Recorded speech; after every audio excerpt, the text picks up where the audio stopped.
Bom dia, São Paulo! Pra cima, Brasil! Brasil que faz notícias para todo o Brasil! Terça-feira maravilhosa! Começamos com o pé direito com um programa que não tem concorrência na TV brasileira, porque aqui só temos notícias boas. Vamos para a primeira? As federações partidárias vão atuar como se fossem um único partido. Nestas eleições, elas poderão ser registradas até o dia 31 de maio. As alianças substituem as antigas coligações proporcionais, mas com algumas diferenças. Nas federações, 2 ou mais partidos poderão se unir, desde que definam um mesmo estatuto e programa político. Os partidos manterão os próprios diretórios e fundo partidário, mas nas casas legislativas, a federação deve atuar como uma única bancada, com apenas uma liderança. A principal mudança é que os partidos que formarem federações deverão permanecer unidos por no mínimo 4 anos. No modelo anterior, as coligações duravam apenas nas eleições, o que permitia alianças entre legendas totalmente diferentes. Com isso, era comum o eleitor votar no candidato de um partido e ajudar a eleger outro, com ideologia oposta. Nós temos exemplos concretos em que o eleitor, dando votos a um candidato de um partido do espectro da centro-direita, acabou pela coligação proporcional elegendo mais 3 candidatos de um partido de esquerda. Os partidos que não respeitarem as normas não poderão usar os recursos do fundo partidário até completar o prazo de 4 anos. A criação das federações é apontada como o primeiro passo para reduzir o número de partidos no país. Hoje, existem 33 legendas registradas. Considero o número excessivo de partidos e a consequente fragmentação do quadro político uma das importantes disfunções da democracia brasileira. O sistema eleitoral brasileiro é pluripartidário. E o que isso significa? São mais de 30 partidos políticos. E agora, com essa nova lei, validada pelo Supremo Tribunal Federal, os partidos poderão montar federações. E o que consiste isso? É a união de partidos com os mesmos propósitos, objetivos e princípios, buscando eleger seus representantes, ou melhor, os nossos representantes. Aqui no Brasil, estamos todos muito de olho e atentos com a eleição deste ano, de 2022, onde vamos eleger os nossos representantes. E eleição é coisa séria. Você deve acompanhar, estudar o seu candidato, porque votando bem, teremos o governo que merecemos. Atenção nisso! Notícia boa na área, notícia boa é aqui, o único programa da TV brasileira que só fala de notícias boas. E a notícia boa agora é a retomada da economia brasileira. O setor de serviços, o que mais gera empregos na economia brasileira, retomou suas atividades e cresceu em 2021 11%. E por que tudo isso é muito importante? Recuperamos todo o prejuízo que houve em 2020 na pandemia, aumentamos o número de empregos e estamos acelerando o Brasil. Acompanhe comigo essa matéria. Este empreendimento em Lagoa Santa, na região metropolitana de Belo Horizonte, foi inaugurado há 2 meses. Inspirado nos grandes mercados turísticos e culturais do mundo, oferece diversas opções de produtos, lazer e serviços para o público. O espaço tem cerca de 300 lojas e a maioria já foi alugada. A gente está aqui falando de mais de 1.200 empregos diretos e mais de 1.000 indiretos. Então, numa situação que a gente passou assim, a gente está muito bem, hoje muito bem feliz assim, com o empreendimento e com o resultado que vem alcançando. Os funcionários deste bar também estão otimistas. O estabelecimento está nos preparativos finais para a inauguração. A gente sabe que o povo mineiro, né, é um povo que recebe muito bem e gosta de ser muito bem recebido. Então a nossa proposta é trazer esse aconchego de volta, né? Essa receptividade de volta. O setor de serviços foi um dos mais impactados pela pandemia, mas de acordo com o IBGE, voltou a crescer no ano passado, alta de 10,9% na comparação com 2020, a maior já registrada em termos percentuais desde o início da série histórica em 2012. De acordo com o levantamento do IBGE, a alta no volume de serviços foi registrada em todos os estados. Destaque para São Paulo e Minas Gerais, onde o crescimento chegou a 14% no ano passado. A retomada vem depois de uma queda de 7,8% no ano anterior. Agora, o setor superou as perdas e ficou 6,6% acima do patamar pré-pandemia, registrado em fevereiro de 2020. Essa taxa positiva mais intensa para o setor de serviços, e apenas em 2012 e 2021 o setor de serviços avançou nos seus 5 setores de forma simultânea. O setor de serviços envolve uma grande variedade de negócios, de lojas de artesanato, bares e restaurantes, a instituições financeiras, de tecnologia e de ensino. É também o principal empregador do país.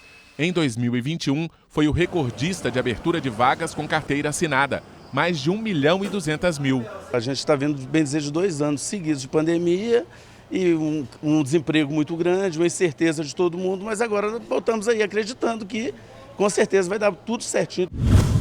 Ah, como eu estou feliz com esse movimento positivo e favorável da economia brasileira. É muito importante a geração de empregos. E o segmento que mais gera empregos é o serviço, comércio e entretenimento. Parabéns para os empreendedores que estão dando um show no Brasil. Verdadeiros brasileiros que fazem. Fala, juventude! Notícia boa para você! Você conhece o FIES, o Fundo de Financiamento Estudantil do Governo Federal, que faz empréstimo para que você pague sua universidade particular. Ocorre que muitos jovens não conseguem quitar suas dívidas com o fundo. Porém, agora, o governo federal editou uma medida provisória para fazer o refinanciamento dessas dívidas, com descontos de até 90%. Acompanhe comigo a matéria. Hoje, o Brasil tem cerca de 1.200.000 estudantes inadimplentes com o Fundo Nacional de Desenvolvimento da Educação, o FIES. A dívida chega a 9 bilhões de reais. O fundo arca com parte das mensalidades nos cursos de graduação em universidades privadas, possibilitando ao aluno pagar o valor em prestações após o término da faculdade. Raíssa é um exemplo. A jornalista aderiu ao programa para se formar, mas por causa da pandemia, acabou atrasando as parcelas.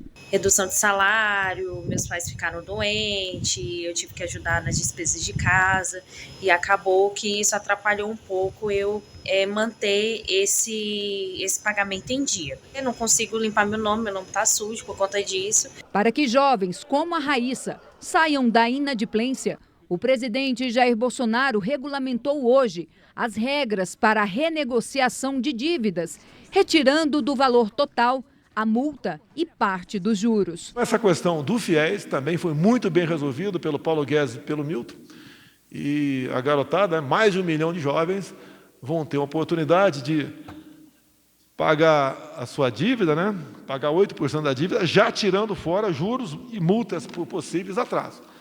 Então, realmente, é uma proposta bastante tentadora, vai tirar essa turma da inadimplência e vai recolocar, então, no mercado. Terão direito aos descontos os alunos que aderiram ao programa em 2017 e que tenham parcelas vencidas há mais de 90 dias. A medida ainda prevê desconto de 12% no saldo devedor, isenção de juros e multas e parcelamento em até 150 meses. Para a inadimplência de mais de 360 dias, haverá um desconto de 86,5%. Caso o estudante esteja inscrito no CadÚnico, ou seja, beneficiário do auxílio emergencial, o desconto será ainda maior, 92%. Neste caso, a dívida poderá ser parcelada em até 10 vezes. Agora, a medida provisória segue em caráter de urgência para ser apreciada no Congresso Nacional. Se for aprovada, os estudantes interessados em renegociar poderão aderir ao programa por meios de canais que serão disponibilizados pelos bancos. A previsão a partir do dia 7 de março. Existe um sistema da Caixa Econômica, cifesweb.caixa.gov.br. As pessoas já podem, neste momento, fazer a simulação.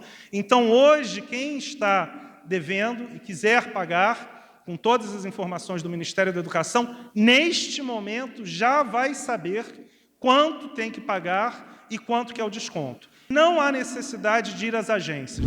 Notícia boa só pode ser aqui, Brasil que faz notícias. E agora o governo federal acertou na mosca, lançou a anistia para toda a juventude pagar sua dívida com o FIES, o Fundo de Financiamento Estudantil. Ou seja, a juventude que pegou dinheiro emprestado para pagar sua universidade privada agora vai poder quitar suas dívidas sem juros e multas. E depois, é claro, brilhar na sua profissão. Nós vamos falar agora do futuro da saúde pública aqui no Brasil. O nosso ministro da Saúde, Marcelo Queiroga, afirmou que no próximo trimestre poderemos passar de pandemia para endemia, ou seja, um nível muito inferior, e as restrições poderão diminuir significativamente. Mas é claro, só se você tomar todas as doses da vacina. Acompanhe comigo essa matéria. Nesse restaurante de São Paulo, quase todas as mesas estavam cheias na hora do almoço. Sorte do dono, que está empolgado depois da fase mais restritiva da pandemia. Para a gente é uma alegria, uma satisfação, né? Tá podendo reencontrar clientes, embora a gente ainda esteja longe do período pré-pandemia, né? Os clientes também comemoram. A vida normal, né? Acho que do novo normal, né? A gente poder confraternizar e voltar a curtir um pouquinho mais do que ficar só trancafiado dentro de casa. Os cientistas explicam que aos poucos o vírus vai infectar os seres humanos de forma parecida com um resfriado comum. Mas olha só, para que as pessoas fiquem longe da Covid-19, algumas ações vão ser mantidas, como, por exemplo, o uso do álcool gel. Já a máscara vai cair em desuso logo, logo. O ministro da Saúde, Marcelo Queiroga, disse na semana passada que o Brasil está muito perto de passar para a fase endêmica da Covid. Isso significa que a transmissão, os números de casos e mortes pelo vírus chegaram a níveis mais estáveis e controlados. Nesse ponto, a doença não será mais tratada como emergência de saúde. Isso provavelmente deve estar surgindo após essa infecção, né, pela cepa, né, pela última cepa, que é a última variante, que é a Ômicron, tá?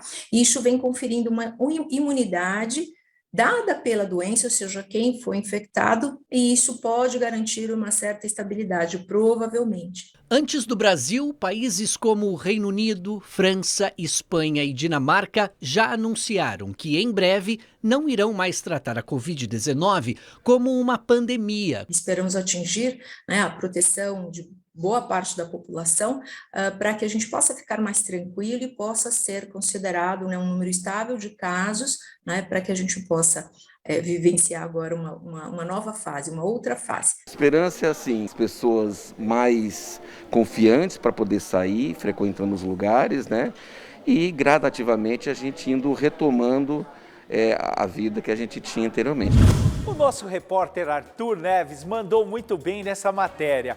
E eu quero falar para você, o segmento que mais sofreu foram os restaurantes. Ficaram fechados, demitiram, dívidas e mais dívidas. E agora, com a retomada da economia. E essa boa notícia, que a pandemia está indo embora e ficaremos com uma endemia, dá mais esperança, movimenta mais o mercado, gera mais empregos e deixa a gente bem mais feliz, não é verdade? Não acredito, já acabou o nosso tempo. Obrigado pela sua audiência. Eu tenho uma sugestão de leitura para você.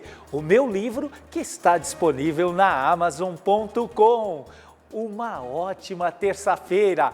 Fique agora com a querida Claudete Troiano. Pra cima, São Paulo!